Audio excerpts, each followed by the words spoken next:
Starfield Shattered Space is the first in what could end up being yearly expansions. It takes our starborn traveler to Va'ruun Kai, home of House Va'ruun. Half of their capital city is gone, along with their speaker after a massive accident. Strange anomalies have taken shape in the form of maddened humans and horrors from beyond our galaxy. This expansion should take most players roughly 10 to 15 hours to see most of its sights, and you will have an absolute blast while doing so.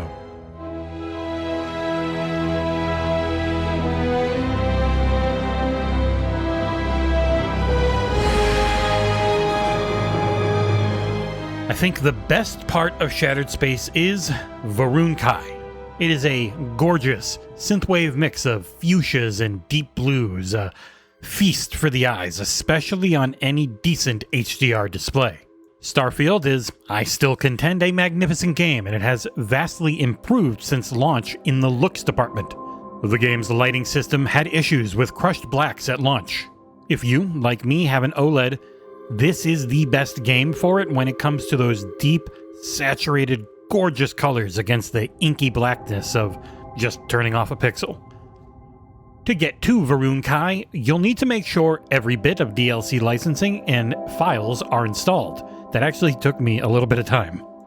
Once it is, the first system jump you do that isn't to an active quest or activity area will spawn in a derelict space station.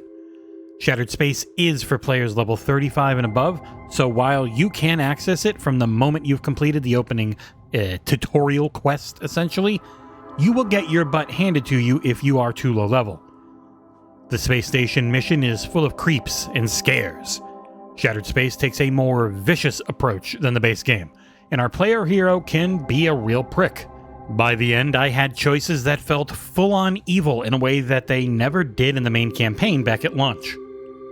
Once you are on Va'ruun Kai, you can leave at any time and just fast travel back. You're not locked into the location, and the new buggy makes driving around the main city and its densely packed surroundings a breeze.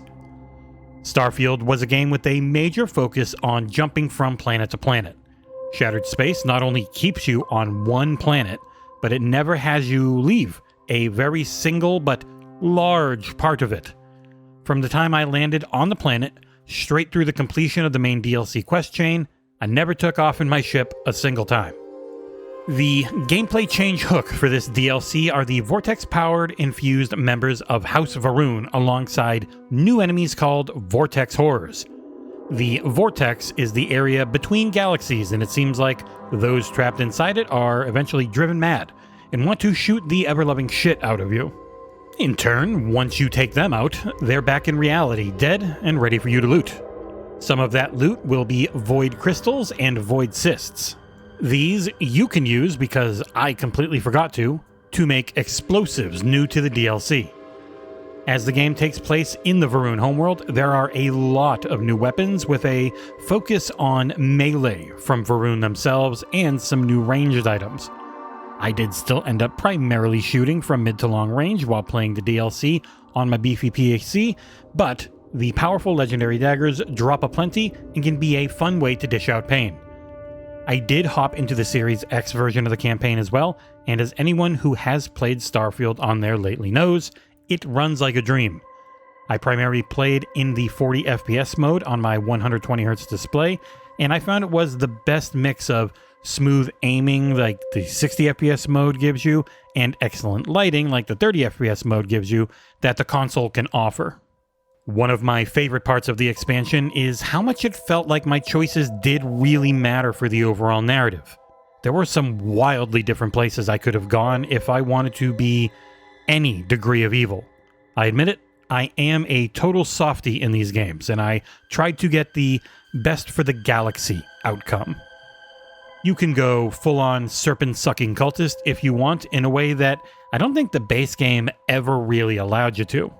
I, of course, had Andreja with me in my main game save, which I believe is on New Game Plus 2. She is my wife in this galaxy, my wife, and felt like the perfect companion to tag along with. The awe in her voice at seeing her homeworld again, something she never thought possible, warmed my cold, dead heart. The voice acting on the whole is pretty good, with only a few of the side characters and like one main character feeling a bit melodramatic in their recordings. Music-wise, though, it is bon appetit. Hearing that familiar theme kicking up in combat, or as I explore the insanely gorgeous terrain lit in a deep magenta hue, is my gaming warm blanket. Starfield is always installed on my Xbox and PC. And now that Shattered Space is out, it means every New Game Plus, I can see all the ways how I can serve or disobey the Great Serpent of House Va'ruun. And bug-wise, I personally ran into one real annoying one, which was my initial save was on a space station. Every time I loaded into it, I was just in the void and I couldn't do anything. I had to snag a save that was about 30 minutes earlier in my playtime, where I was just standing on a planet. It worked fine, and I never really had an issue after that. I do know people in the community and at large have had a lot of issues though, especially getting the first quest on the Derrick station done. I do not know how widespread the issue is, but they definitely exist at launch. Wrapping things up, Starfield's first expansion is an excellent dive into one of the game's key pieces of lore. There are answers to be had and mysteries to be born anew. It's all wrapped up in one of the best looks I've ever seen in a video game to date. It may not convert you, but for any fan of the base game, this is a solid, really fun 10-hour adventure you do not want to miss.